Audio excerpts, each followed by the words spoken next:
Hello, lovely people, and welcome. Today I am working on a tiny canvas. I purchased a bunch of these little canvases from Amazon.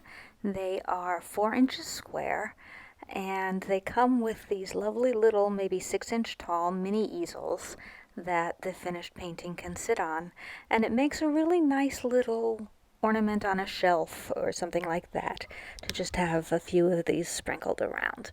I've done a couple before, kind of channeling Bob Ross, doing some mountain scenes and things like that. And today I decided that I wanted to play with color and do a nice bright sunset scene. So I started by going in with a bunch of yellows and oranges and a little bit of red and some magenta, and just putting in a background that is nice and bright and colorful and kind of makes me smile. So these nice oranges, blended oranges and yellows and reds for the background. And then I let that fully dry and came back in with some ochres and browns and started working on the midground and the foreground with that. So for the midground, I put in, using a kind of yellow ochre, some background mountains, and later on I extend them farther down. I decided they weren't far enough in, but I just started by laying them in the background, or midground, I guess.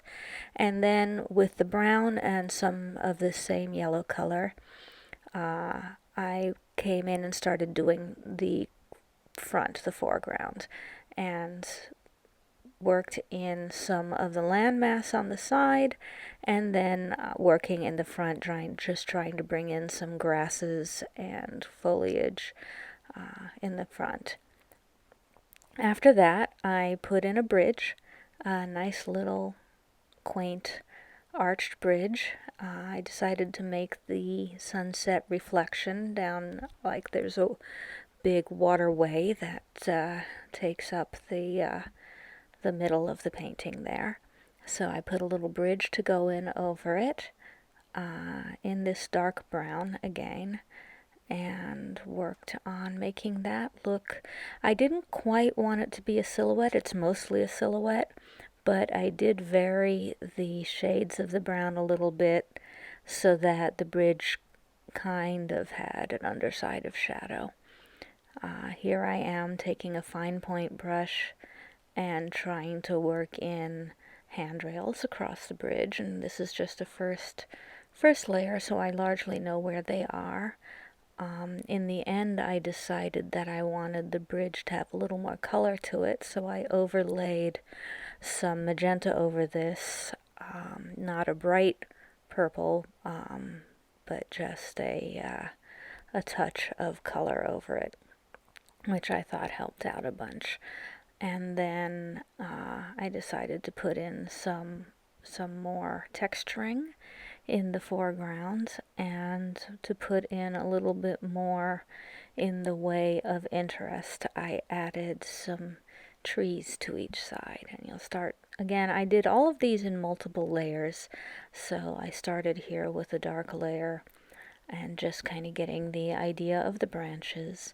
I decided, as I worked on it, that I wanted to leave the branches bare and not put in trees, because I thought the shapes were nice and interesting, and I liked it like that. So this is more of a winter or fall or early spring, before the trees are budding, scene, with the nice, interestingly arrayed branches on the trees. So that was fun. It took a couple of layers to get that to work out well, during which I let it dry in between each and worked on other areas. Went back in looking at the background, decided that I hadn't pulled the background down far enough into the scene. So here I am putting in more work on that, as well as trying to differentiate the water from the sunset in the background, and doing a little bit work back and forth with that, and adding some shading underneath the bridge so that it did look like a shadow being cast by the bridge. And that was a lot of fun to work on. It was interesting. I decided to brighten up the reflection in the water where the bridge was not casting a shadow, and I thought that helped a lot. And then I just went back over areas to add texture and depth to it, and all in all, had a really great time working on this.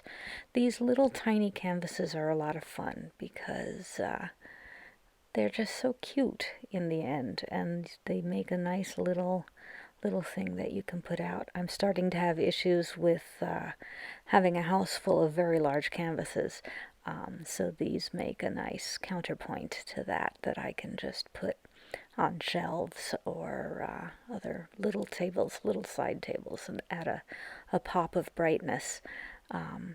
So here I'm going back in the trees with a fine point brush, darkening up the color and extending the branches a little bit at the ends to make them a little more spread out, a little more varied, and I guess spiky. I went in for both trees and did that, and was pretty happy with that result. I like the way they look by the end of this. And here I am going and actually pulling the background down behind the bridge so that you can kind of see distant interest. And then I did some more work on the bridge itself and making the railing more clear.